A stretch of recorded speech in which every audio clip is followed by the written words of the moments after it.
একটা গাইয়া সাজগোজহীন মেয়ে। ও এটা বোঝে না যে ইমারতে আকাশ ঢাকা শহরে শরীর দেখানো পোশাকে একটি মেয়ে নিজেকে ঠিক কতটা আধুনিক বলে দাবি করতে পারে। তবে ও এটা জানে একটা মেয়ের কাছে তার শরীরটা কতটা ইম্পর্টেন্ট। ও জানে না একটা ধনী বাবার মেয়ে হলে কি হয়, কিন্তু ও এটা জানে যে আচমকা মাথার উপর থেকে বাবা নামক ছাদটা চলে গেলে জীবনটা ঠিক কিরকম হয়।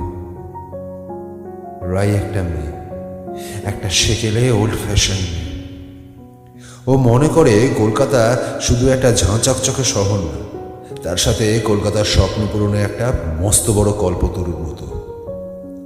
শুধু একটু প্রতিভা আর এফর্ট থাকলেই কিডন্যাপ হতে।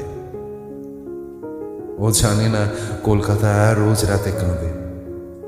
কলকাতার রাস্তায় প্রতিদিন কত প্রতিভা আর এফর্ট ঘাম হয়ে ঝরে পড়ে, আর একসময় ধুলো হয়ে মিশে যায় শহরের নশ্বর বাতাসে। রাই কোনো এক সময় ইতিহাসের পাতায় একটা শব্দ পড়েছিল, যুদ্ধকালীন তৎপরতার কথা। তবে সেটা যে তার জীবনেই প্রমাণ হয়ে যাবে এতটা ভাবেনি। সোশ্যাল মিডিয়ায় জানুয়ারি মাসের শুরুতে আলো, আর বছর ঘুরতে না ঘুরতেই 7 পাকে আবদ্ধ। উফ, বিয়ে তো না, যেন একটা ছোটখাটো ঝড় বয়ে গেল। রাই আজ খুশি, বেশ খুশি। হয়তো এই ঝড়টা না বইলে এই খুশিটাও লাইফে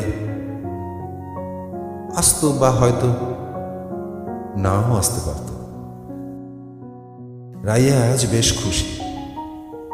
হাজবেন্ড নামক মানুষটির থেকে ইম্পর্টেন্ট কেয়ার, ভালোবাসা যতটুকু জীবন চালাতে প্রয়োজন হয় আর কি, ততটুকু সে পায়। কিন্তু যদি কিছুর অভাব হয়ে থাকে, সেটা শুধু সময়ের। আর এক সময় সেই সময়গুলো জমতে জমতে সৃষ্টি হয় একরাশ অবসরের।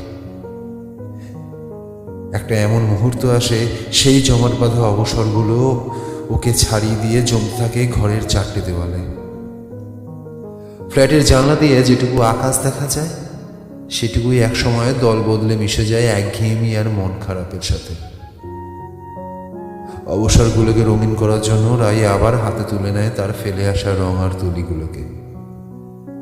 সাদা পাতায় তার মনের হাজার না বলতে পারা কথা, ইচ্ছে, আক্ষেপ, অভিমান, সব কিছুকে রূপ দেয় একটা শিল্পের। আসলে কি জানো, রাইকে দেখে তোমার রূপের প্রশংসা বা গতানুগতিক ওই বস্তা পচা শব্দগুলো যেমন হট, উফ, এসব মাথাতেই আসবে না।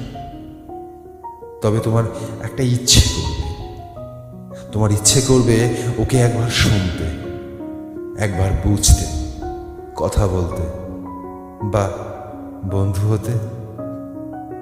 আর একবার তাকে বুঝলে, শুনলে, আর যদি বন্ধু হতে পারো, তুমিও ঠিক আমার মতোই বলবে রাই একটা মেয়ে, একদম সেকেলে ওল্ড ফ্যাশন একটা মেয়ে। বাট রাই অদ্ভুত একটা ভালো লাগার মেয়ে। রাই একটা